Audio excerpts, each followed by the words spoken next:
말씀을 나누도록 하겠습니다. 오늘 말씀은 룻기서 2장 1절에서 13절 말씀입니다. 구약성경 룻기서 2장 1절에서 13절 말씀, 하나님의 말씀을 제가 한 절, 여러분 한 절 교독하도록 하겠습니다. 나오미의 남편 엘리멜렉의 친족으로 유력한 자가 있으니 그의 이름은 보아스더라.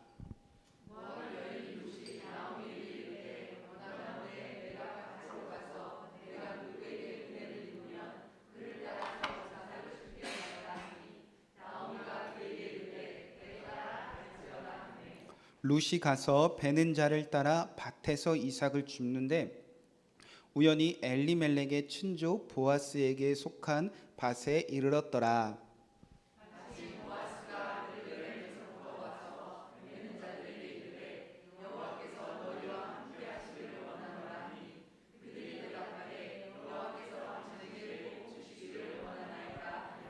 보아스가 베는 자들을 거느린 사안에게 이르되 이는 누구의 소년이야 하니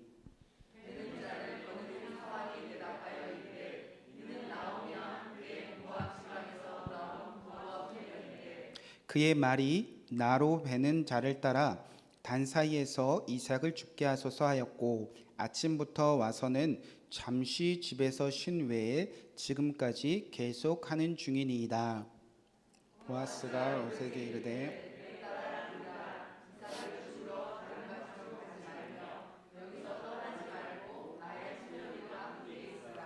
그들이 베는 밭을 보고 그들을 따르라. 내가 그 소년들에게 명령하여 너를 건드리지 말라 하였으니라. 목이 마르거든 그릇에 가서 소년들이 길어 온 것을 마실지니라 하는지라.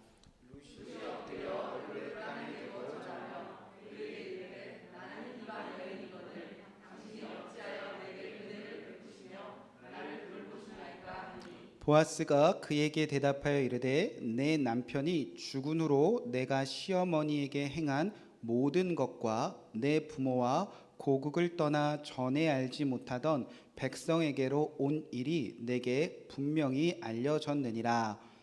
여호와께서 내가 행한 일에 보답하시기를 원하며 이스라엘 하나님 여호와께서 그의 날개 아래에 보호를 받으러 온 내게 온전한 상 주시기를 원하노라 하는지라. 다 함께 읽겠습니다.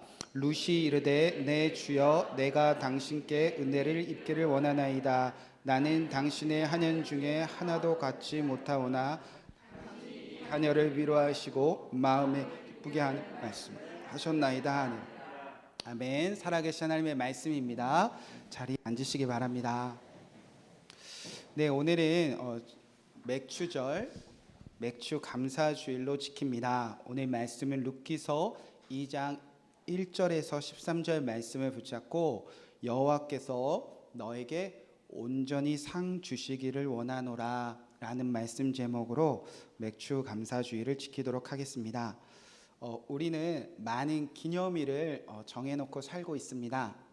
생일, 결혼 기념일, 혹은 나라 안에 광복절, 3.1절, 그리고 여러분 잘 아는 성탄절 등등 우리가 1년에 어떤 기념일을 정해놓는 이유는 너무나 잘 까먹고 잘 잊어버리는 우리가 그날에 주는 메시지를 잘 기억하기 위해서입니다.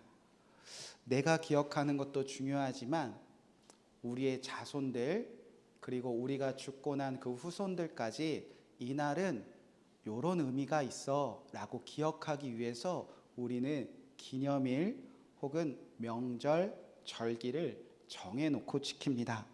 맥추절 혹은 7.7절, 오순절이라고 불리는 오늘 우리가 지키는 맥추절도 같은 의미가 있습니다.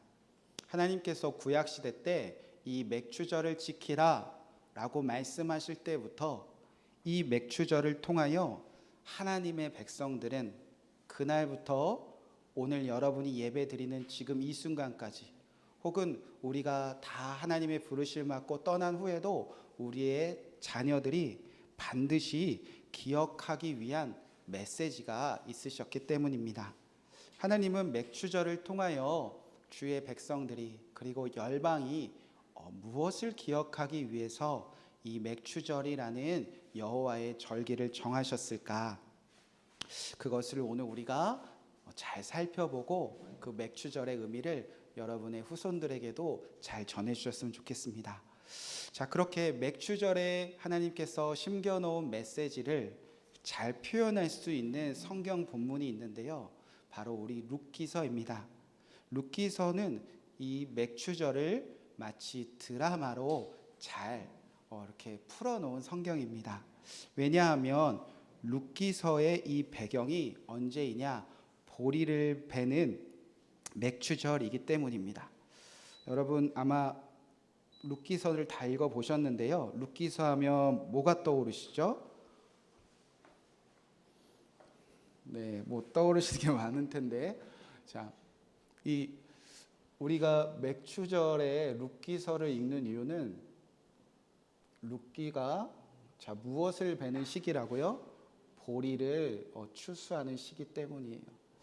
자, 여러분 다 읽어보셨을 텐데 이 맥추절에는 중요한 등장인물이 있습니다. 첫 번째는 이 맥추절에 하나님께 말할 수 없는 은혜를 입은 자가 있습니다. 바로 여러분이 잘 아는 두 여인이죠. 나오미와 또 누구죠? 룻. 맥추절에 하나님께 은혜를 받았습니다. 그리고 저는 오히려 나오미와 룻도 중요하지만 정말 여러분이 잊지 말아야 될 이름이 있는데 바로 보아스입니다. 왜냐하면 이 사람이 하나님이 정한 무엇을 잘 지켰죠? 맥추절을 지킨 자, 그가 누구이냐? 바로 보아스입니다.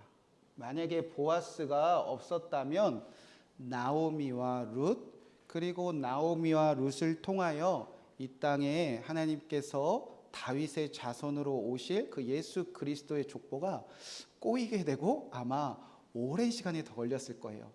그렇게 보리를 베는 그 맥추절, 이스라엘의 명절을 중심으로 하나님께 은혜 받은 자가 있었고, 이 하나님께 받은 은혜를 감사하며 맥추절을 잘 지킨 사람도 있었다는 겁니다. 이 맥추절이 다가오면서 제가 기도하기는, 저희 성도님들께서는 이제 이 나오미와 룻의 자리를 좀 뛰어넘으셨으면 좋겠다라는 마음을 좀 강력하게 주셨어요. 우리 더처치 교회 모든 성도님들과 가정, 그리고 각자 맡기신 기업 안에서 이제 은혜 좀 주세요. 그리고 하나님 저 더 좀 주세요.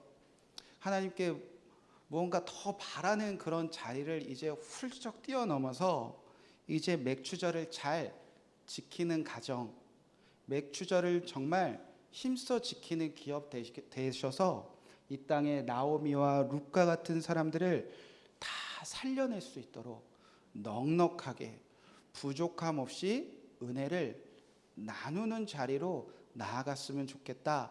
그런 마음으로 오늘 성경 말씀을 보고 말씀을 준비하게 되었습니다. 자, 오늘 본문의 이해를 돕기 위해서 룻기서의 스토리를 잠시 이해하면 좋을 것 같습니다. 오늘 룻기서의 첫 배경은 어디냐면요, 어디서 출발하냐면 베들레헴이라는 곳에서 출발합니다. 이 베들레헴이라는 곳의 한국식 의미가 무엇이냐면 바로 빵집이에요. 베들레헴은 빵집이었습니다. 여러분 빵집에 가면 뭐가 있죠? 당연히 빵이 있죠. 여러분 파리바게뜨 갈 때 거기 빵이 없을 거라고 아무도 의심하지 않고 빵 먹고 싶으면 어디를 가죠? 빵집 가죠. 그렇게 하나님의 나라 안에 누구든지 빵을 먹을 수 있는 그런 창고가 있었다는 거예요.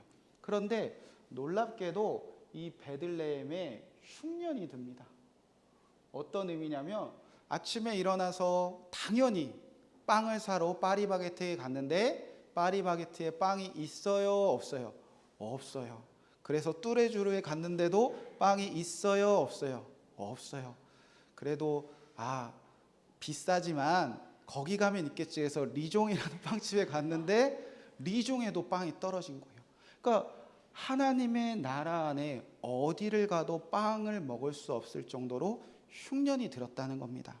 여러분, 성경 안에서 특별히 하나님의 백성들이 사는 곳에서 흉년이 든 이유는 사실 한 가지입니다. 하나님의 말씀에 우리가 불순종할 때, 그때 하나님께서는 이 땅에 비도 내리지 아니하시고 이 땅에 아무것도 뿌려도 거둘 수 없는 흉년을 내리신다, 이미 말씀하셨습니다. 지금 이 루키서가 위치한 성경의 그 자리도 동일한 이야기를 하고 있습니다. 이 루키서가 어디 다음에 위치하냐면 우리가 계속 배우고 있는 바뀌었네 현수막이, 사사기 다음에 위치를 해요. 여러분, 사사기 때 하나님의 말씀을 잘 들었습니까? 안 들었습니까? 안 들었잖아요. 아무도 왕이신 하나님 내게 말씀하소서 순종하는 사람들이 다 떠나갔어요. 하나님이 택하신 주의 영으로 사로잡힌 사사들마저도 점점 이상해지는 세상이 바로 사사기 아닙니까? 그렇게 이제 사사기를 지나 룻기서로 넘어가면서 빵집에서조차 빵을 얻을 수 없는 흉년이 든 이유는 이제 하나님 말씀 안 들었기 때문이에요. 그러자 당연히 빵을 구할 수 있는, 당연히 하나님이 은혜를 부어 주시는 자리에서도 사람들이 배고파하기 시작했습니다. 여러분이라면 어떻게 하시겠습니까? 하나님의 집에 하나님의 나라 안에서 살고 있는데, 하나님을 믿고 있는데 빵 한 조각도 먹을 수 없어요. 여러분이 사랑하는 자녀들에게 빵 한 조각도 먹일 수 없습니다. 여러분, 그러면 어떻게 하시겠습니까? 빵 구하러 가야 되잖아요. 그래서 이스라엘 사람들이 빵을 구하러 이사를 가기를 시작해요. 그래서 등장하는 나라가 어디냐면 모압이라는 곳입니다. 여러분, 빵 구하러 다른 나라 가면 돼요, 안 돼요? 돼요, 안 돼요? 가셔야죠. 왜 안 돼요? 지금은 빵 구하러 가는 게 이상한 시기는 아닙니다. 근데 그때는 이상했어요. 왜냐하면 그때는 신이라는 존재는 지역신의 개념이었어요. 모압에 살면 모압의 신을 섬기는 거고, 애굽에 살면 애굽의 신을 섬기는 거고, 암몬에 살면 암몬의 신을 섬기는 거고, 지금 우리가 믿는 하나님은 지역을 초월하여 언제 어디서나 함께 하시는 하나님이셨지만, 아직 이스라엘 사람들도 그리고 수많은 이방 민족들도 이 지역을 지키는 신을 믿는다고 믿었어요. 따라서 이 모압으로 떠난다는 것은 이제 하나님의 도우심 아래, 하나님의 주시는 은혜 안에 살겠다는 의미가 아니라 이 흉년 때문에 다른 지역으로 간다는 건 다른 신의 보호 아래 살겠다, 이런 의미로 이스라엘 사람들이 막 이주를 시작하겠습니다. 어떤 의미냐면, 하나님 믿어도 별 볼 일 없네. 하나님 믿고 살다간 이러다 굶어 죽겠네. 하나님만 철석같이 믿었다가 우리 집안, 우리 가정 다 망해버리겠네. 그래서 하나님을 버리고 다른 신을 섬기러 이스라엘 백성들이 이주하기 시작했다는 겁니다. 다른 나라, 다른 지역, 하나님을 안 믿고도 더 잘 사는 사람들이 눈에 보이기 시작하니까 모압 신을 믿으러 가볼까? 거기 가면 모압 신이 빵을 주지 않을까? 배고픔을 가지고 이주하기 시작했다는 겁니다. 그 중에 한 가정이 바로 나오미의 가정이었어요. 나오미도 이제 남편과 그리고 아이들을 데리고 이주한 모양입니다.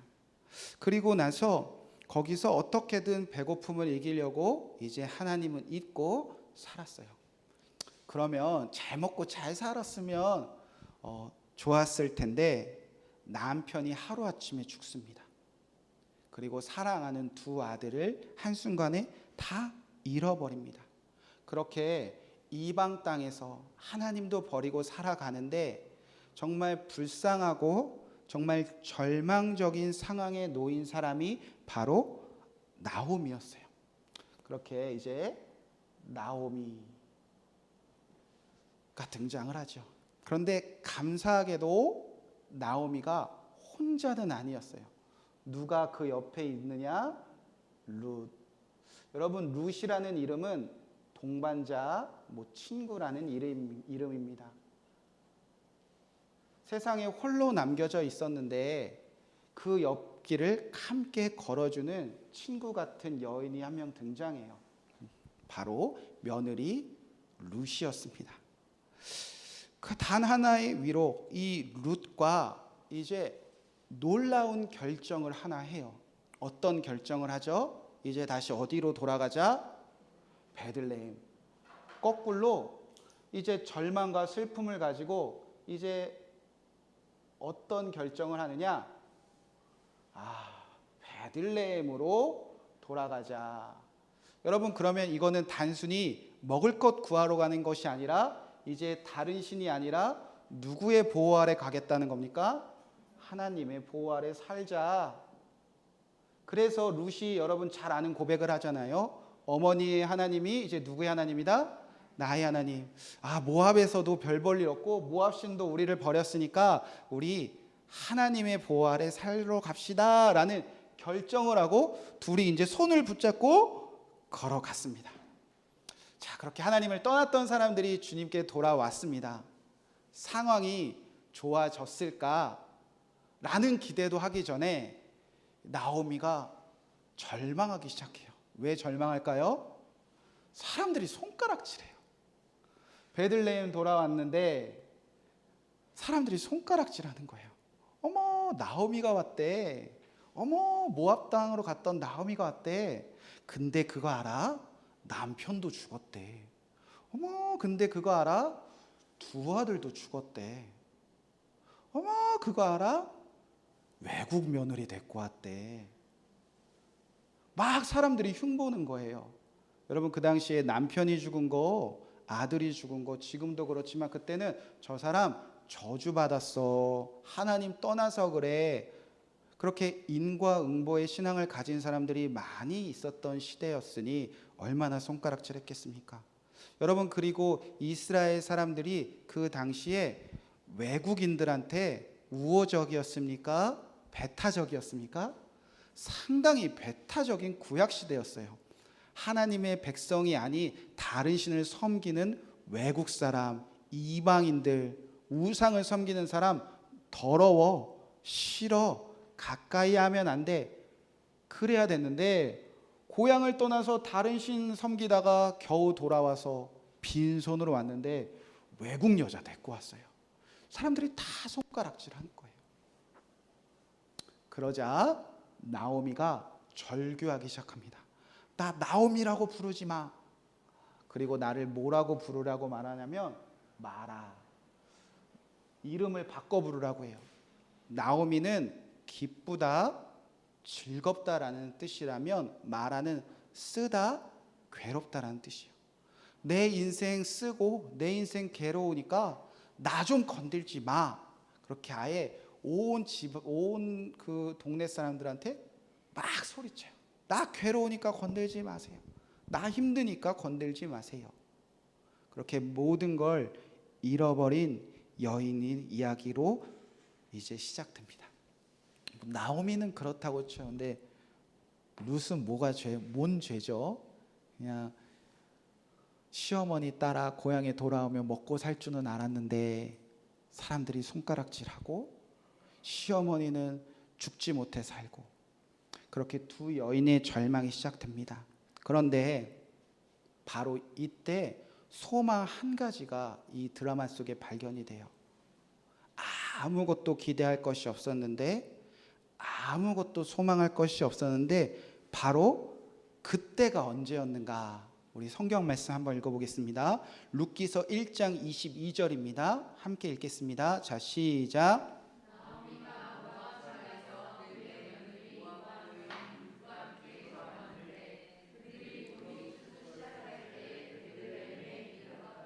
자, 그때가 언제였다는 거죠?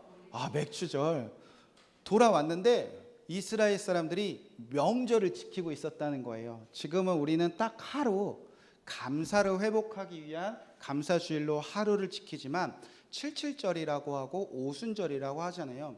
첫 보리를 벨 때부터 7일씩 7주를 지켜서 77절, 그리고 그날이 50일이니까 50일 동안 이스라엘 사람들이 축제가 벌어질 때 돌아왔다는 거예요. 상황을 모두 바꿀 수 있는 여호와의 때, 여호와의 시간표에 맞춰서 그들이 다른 신이 아니라 하나님의 보호 아래 돌아왔다는 겁니다. 보리를 베는 시기였어요. 왜 맥추절이 이 두 여인들에게 좋은 때인가? 여러분, 맥추절 77절을 하나님은 이렇게 지키라고 말씀하셨습니다. 신명기 16장 9절부터 제가 읽어드리도록 하겠습니다. 7주를 셀지니 곡식의 낫을 대는 첫날부터 7주를 세어 내 하나님 여호와 앞에 77절을 지키되 내 하나님 여호와께서 내게 복을 주신 대로 내 힘을 헤아려 어떤 예물을 드리고 자원하는 예물을 드리고. 그러니까 맥추절은 첫 번째 내 하나님께서 내게 무엇을 주신 대로, 복 주신 대로 내 힘을 헤아려 어떤 자원하는 예물을 며칠 동안, 50일 동안 사람들이 하나님 감사해요, 하나님 제게 복 주셨어요. 그러나 오버하지 말고 자기 가정, 자기 기업에 힘 주신 대로 하나님께 다 그렇게 예물 드리는 명절을 지키고 있었다는 겁니다. 자, 두 번째, 뿐만 아니라 11절에 보면 함께 읽어보겠습니다. 자, 시작. 너와 내 자녀와 노비와 내 성중에 있는 레위인 및 너희 중에 있는 객과 고아와 가부와 함께 내 하나님 여호와께서 자기의 이름을 두시려고 택하신 곳에서 내 하나님 여호와 즐거워하느라. 자, 레위인과 고아와 과부와 객과 함께 어디에서? 내 하나님 여호와께서 자기 이름을 두시려고 어떤 곳? 택하신 곳에서 어떻게 하라? 함께 즐거워하라.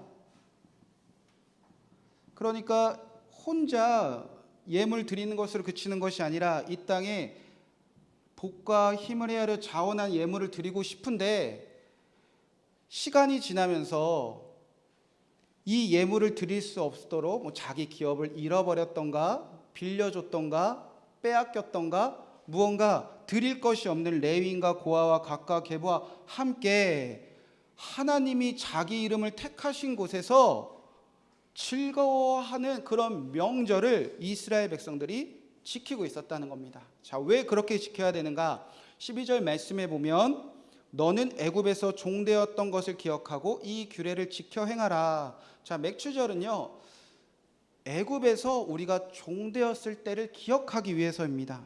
바로의 종이었을 때는 땅도 없었어요. 자기 소유도 없었어요. 내가 무언가 땅을 파서 씨 뿌릴 그런 요만한 공간도 없었어요. 그러니까 내 것이 없었는데 그렇게 400년을 넘게 살다가 하나님이 광야에서 가나안 땅으로 인도하셔서 각자에게 기업을 다 주셨어요. 한 사람도 빠짐없이 다 주셨어요. 그래서 누구든지 땅에다 일구고 씨를 뿌리면 열매를 맺는 그 첫 수확의 감격을 누렸다는 겁니다. 여러분, 얼마나 기뻤을까요? 드디어 내 것을 하나님께서 소유할 수 있도록 허락해 주셨습니다. 그래서 우리에게 하나님께서 씨 뿌리고 첫 열매를 얻은 것을 감사하며 그렇게 축제를 즐겼는데 1년이 지나고 10년이 지나고 20년이 지나고 30년이 지나다 보니까 각자의 소유가 다 달라지기 시작한 거예요. 땅을 빼앗긴 사람도 있고 땅을 잃어버린 사람도 있고.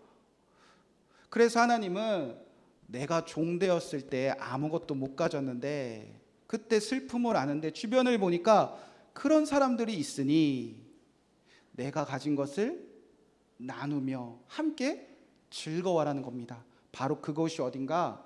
하나님께서 자기 이름 두시려고 택하신 곳, 그렇게 하나님이 내 이름이 있어야 돼 라는 그곳은 나 혼자 예물 드리는 것으로 감사하는 것이 아니라 서로 은혜를 나누며 서로 즐거워할 때 바로 여기가 내가 내 이름 드리려고 택한 곳이다.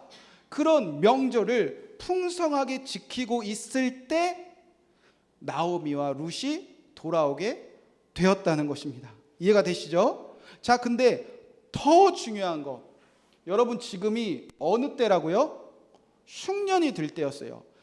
하나님의 말씀을 안 들어서 흉년이 들 때였습니다. 자, 그렇다면 이스라엘 백성들은 자원하는 예물 드리고 레위인과 고아나 과부나 객이나 이방인들이 오면 저 사람들과 함께 즐거워해서 이 땅을 하나님이 이름을 두시려고 택하신 곳으로 만들어야지, 그렇게 맥추절을 지키는 사람들이 많았을까요?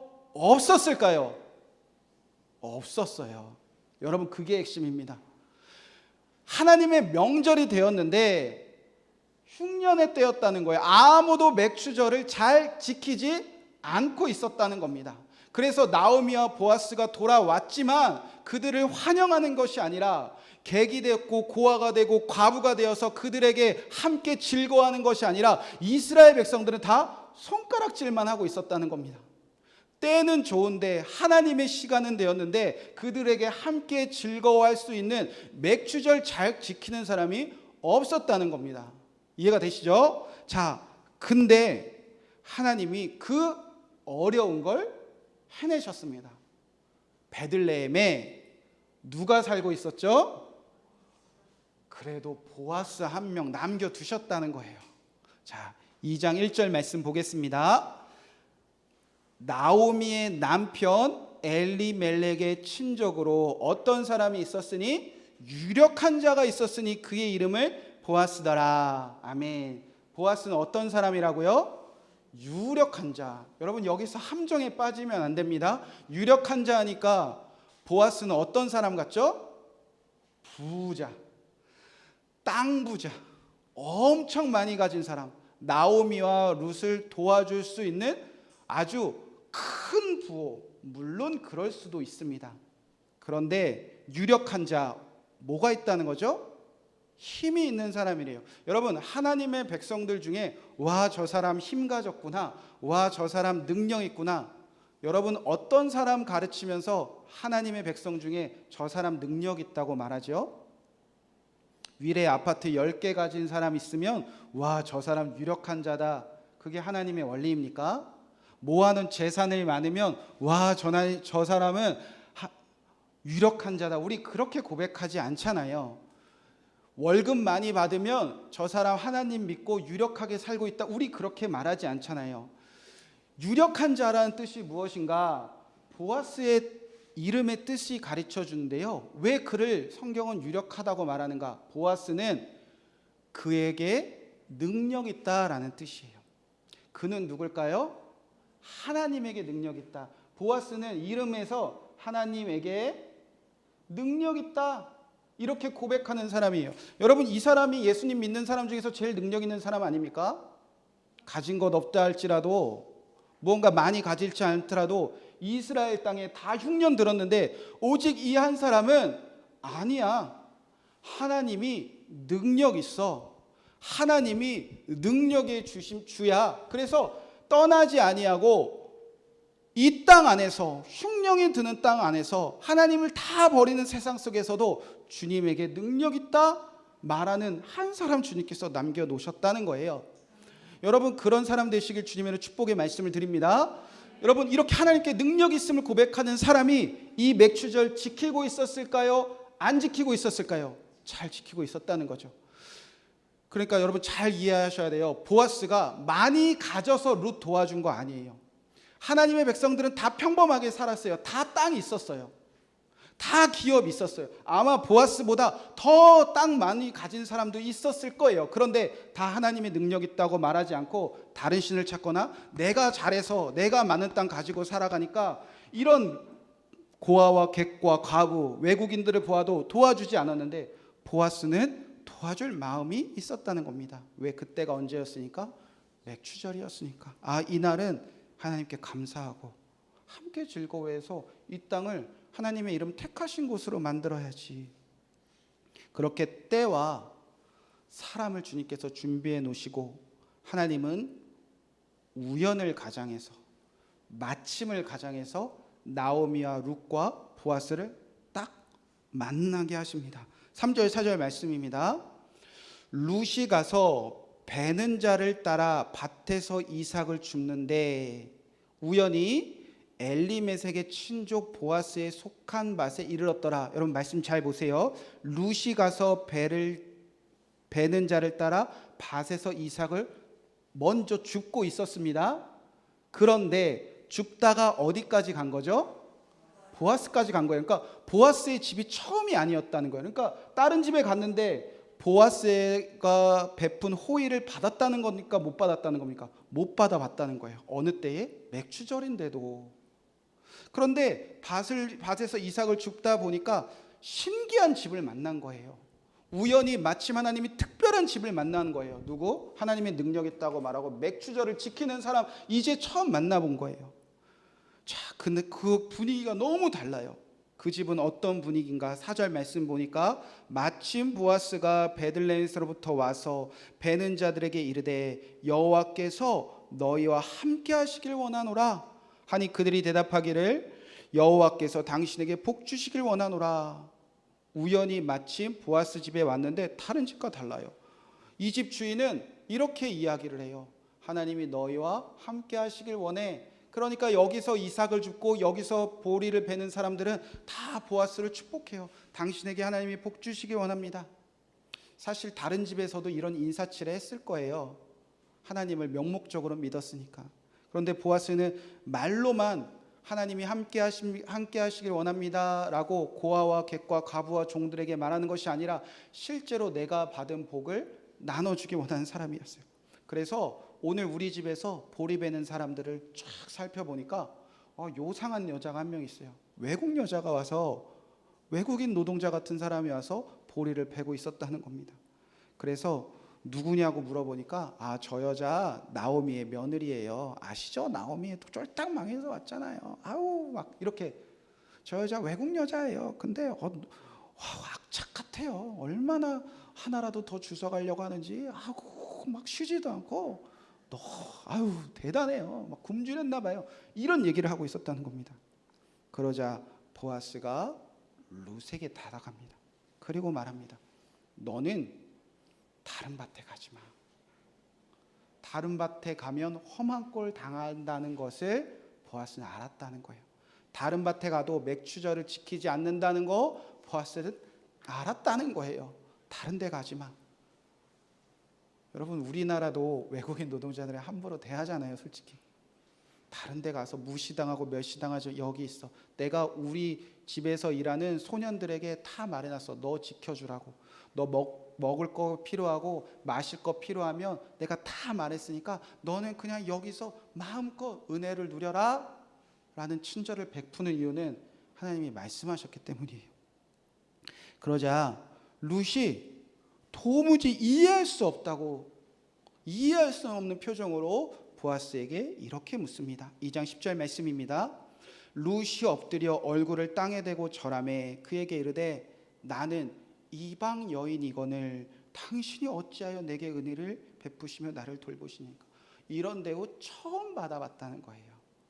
어찌하여 이방 여인 같은 나에게, 과부인 나에게, 갈 곳 없는 객과 같은 나에게 이런 은혜를 베푸십니까? 감동하여 얼굴을 땅에 대고 절하며 엎드립니다. 왜 내게 은혜 베푸시고 왜 나 돌봐주십니까? 다른 집에서는 이러지 않았는데 당신은 나에게 왜 그러십니까? 그렇게 묻습니다. 하나님의 나라 안에 모양만 있는, 하나님의 나라 안에 그냥 우리들만의 맥추절을 지키고 있었다는 게 다 드러나는 거예요. 그러자 보아스가 룻의 질문에 이렇게 대답합니다. 룻아, 너가 행한 일 잘 알아. 너가 시어머니에게 어떻게 행했는지 잘 알아. 여러분 여기까지만 생각해 보면 마치 효녀에게 상 주시는 하나님이시라고 생각하는데 여러분 그거 이상의 더 큰 의미를 가지고 있습니다. 만약에 효녀에게 상 주신 하나님이라면 아마 효녀 심청이가 제일 큰 상을 받았겠죠. 보아스가 룻에게 은혜를 베푸는 이유는, 진짜 이유는 시어머니에게서 자라는 정도 때문은 아니었다는 것이 이제 12절에서 이렇게 고백이 돼요. 12절 말씀 우리 다 함께 읽어보겠습니다. 자, 시작. 여호와께서 내가 행한 일에 보답하시기를 원하며 이스라엘 하나님 여호와께서 그의 날개 아래 보호를 받으러 온 내게 온전한 상 주시기를 원하노라 하는지라. 자, 보아스는 일에서 도와주는 겁니다. 이스라엘 하나님 여호와께서 그의 날개 아래에 어떻게 보호를 받으러 온 내게 무엇을 주기 원하시죠? 온전한 상 주시기 원하시는 분이야. 보아스가 룻에게 주고 싶었던 건 이삭이 아니고 보리가 아니고 하루 먹을 양식이 아니라 너 잘했어 칭찬하고 싶은 거예요. 다 떠났는데 시어머니와 함께 하나님의 보호를 받으러, 그의 날개에 보호를 받으러 온 내게 하나님은 어떤 분이시다? 상 주시는 분이시다. 이거 가르쳐 주고 싶어서 지금 그에게 은혜를 베풀고 그에게 선을 베푼다는 겁니다. 여러분, 보아스는 그런 마음으로 맥주절 지키고 있어요. 여러분이 오늘 세상 사람들 맥주절 관심이 있습니까? 그리고 많은 한국교회와 많은 열방에서 맥주절을 지키고 있는데 오직 관심은 사실 우리예요. 내가 얼마나 받았지? 그리고 얼마나 감사해야지? 그래야 나만 하반기 얼마나 하나님께서 부어주실까? 관심이 사실 우리에게 있어서 맥주절이라는 이름도 맥주 감사주일로 바꿔버린 세상입니다. 그런데 맥주절의 정말 중요한 이유는 모든 사람들이 이런저런 이유로 배고픔을 가지고 하나님 믿어도 별 볼 일 없다는 생각에 다 하나님 떠났는데, 누군가는 거꾸로, 누군가는 세상과 다르게, 누군가는 세상을 본받지 않고 전혀 다른 방식으로 하나님의 보호 아래 하나님 도와달라고 다시 주의 품으로 돌아왔다면, 누군가 그 자리를 지키면서 잘했다, 너 정말 잘 돌아왔다, 너 정말 옳은 일 했다. 왜냐하면 하나님은 그의 날개 아래 보호로 받으러 온 사람에게 반드시 조금도 일치의 부족함도 없이 온전하게 상 주실 분이야 라고 증거하는 증인 한 명은 세상에 있어야 되잖아요. 여러분, 그래서 맥주절이 중요한 것입니다. 맥주절이 나를 향한 감사라면 여러분, 매년 반복되는 감사에 우리 쥐어짜야 돼요. 여러분들 맥주절 오실 때 정말 감사함으로 오셨습니까? 너무나 감사했습니까? 막 우리가 억지로 막 생각해 봐야 되잖아요. 그런데 하나님이 원하시는 것은 그 의미를 더 뛰어넘어서 진짜 감사를 누구에게 터져 나오게 원하시는가? 하나님을 떠났던 사람들이 돌아왔는데 다 손가락질해요. 너 그래서 뭘 받은 거야? 너 그래서 이랬던 거야? 이제부터 똑바로 믿어가 아니라 이유를 묻지도 않아요. 따지지도 않아요. 뭐하고 왔는지 관심 없어요. 관심은 잘했어, 잘 돌아왔어, 하나님은 너에게 상 주실 거야. 그렇게 지키는 사람이 있었다는 겁니다. 그가 누구인가? 보았습니다. 하나님의 이름을 증거하는 증인으로 맥주절을 지켜야 된다는 겁니다. 만약에 누군가 여러분의 아버지의 이름을 막 모욕해요. 여러분의 남편의 이름을 막 모욕해요. 아유, 당신 남편 이렇잖아요. 화나요, 안 나요? 화나잖아요. 그것을 뛰어넘어서 내가 오늘 뭐 거나타워에서 누구 딸 봤는데 걔는 글렀어. 누구 아들 봤는데 걔는 싸가지가 없어. 여러분, 화나요, 안 나요? 화나잖아요. 그러면 여러분의 부모, 형제, 자매, 자녀들의 이름을 모욕하면 여러분 거기서 아니야, 우리 아빠 이런 분이야, 우리 엄마 이런 분이야, 우리 남편 이래, 우리 아내 이래서 그래, 우리 애들이 얼마나 예쁘고 착한데, 여러분 증거합니까, 안 합니까? 안 해요? 진짜 욕해볼까요 지금? 막 따질걸요? 멱살 잡을걸요? 우리 두 손 두 발 다 벗고 우리가 사랑하는 사람의 이름이 모욕당하면 우리 항변하고 증거하지 않습니까? 여러분, 맥주질은 그런 날이에요. 물론 감사하는 것 중요하지요. 하나님께서 내게 주신 은혜를 잊지 않는 것도 중요하지요. 그런데 더 중요한 거, 하나님께 감사해야 될 사람들이, 은혜를 누려야 될 사람들이 다 떠났어요. 그런데 그들이 돌아왔어요. 누군가는 그 자리 지키고 있어야 되는 것 아닙니까? 오늘 우리가 맥주절 왜 지켜야 됩니까? 누군가는 보아스처럼 살고 있어야 된다는 겁니다. 세상에서 맥주절 지킵니까? 하나님이 어떤 분이신지 작은 교회들마다, 큰 교회들마다, 선교지마다 이 절기를 지키는 이유는 누군가 지키며 돌아올 사람들에게 하나님이 너에게 상 주실 거야. 잘했어, 잘 왔어. 여러분, 그때 함께 즐거워하는 진짜 감사가 일어나는 것입니다. 하나님은 우리에게도 똑같이 일하고 계세요. 하나님은 우연을 가장해서, 마침을 가장해서 우리 교회 성도님들 만나게 하셨어요. 그리고 하나님은 또 우연을 가장해서, 마침을 가장해서 이 작은 더처치 교회도 선교사님들과 교회들을 섬기게 하고 계십니다. 광고 드린 대로 오늘 절기 헌금을 그곳에 흘려보냅니다. 우리가 드린 그 헌금이 얼마나 큰 위로가 되겠습니까? 그분들의 기도 제목에 얼마나 많은 것을 채울 수 있겠습니까? 대단한 도움이 될지도 모르겠고 아마 턱없이 부족하겠죠. 여러분 아시다시피 더처치 교회 살림도 넉넉한 편은 아닙니다. 그러나 절기마다 하나님이 정한 시간마다 더처치 교회 성도님들과 이 자리를 지키는 이유는 목사님, 선교사님들, 그곳에 계시는 성도님들 모두 여러분처럼 세상의 방법과 거꾸로 사는 사람들이기 때문이에요. 세상을 거슬리면서 떠났던 자리로 돌아오셔서 그 자리 지키고 계신 분들이기 때문 아닙니까? 작은 교회인데 그 자리 지키고 계시고, 아무도 인정하지 않고 아무도 축복하지 않고 아무도 잘했다 하지 않는, 빛도 없는, 그리고 이름도 드러낼 수 없는 열방과 그 오지 선교지에서 맥주절 지키고 계신 분들이에요. 우리가 맥주절을 지키는 이유는, 그리고 그분들에게 여러분의 정성을 자원하여 드린 예물을, 힘을 헤아려 드린 예물을 아낌없이 보내든 이유는 우리가 그분들에게 증인으로 서고 싶어서예요. 잘하고 계세요. 힘내세요. 하나님이 목사님과 선교사님에게 온전한 상 주실 거예요. 그리고 목사님과 선교사님을 통해서 교회를 떠나고 그 선교지에서 선교사님의 사랑을 받았지만 다 떠난 그 사람들 다시 돌아올 때 선교사님을 통해서 또 온전히 상 주신다. 증인으로 선교사님, 목사님들 크게 쓰실 거예요. 우리가 지키는 맥주절은 하나님의 이름을 강력하게 증거하는 보아스로 초대되는 자리입니다.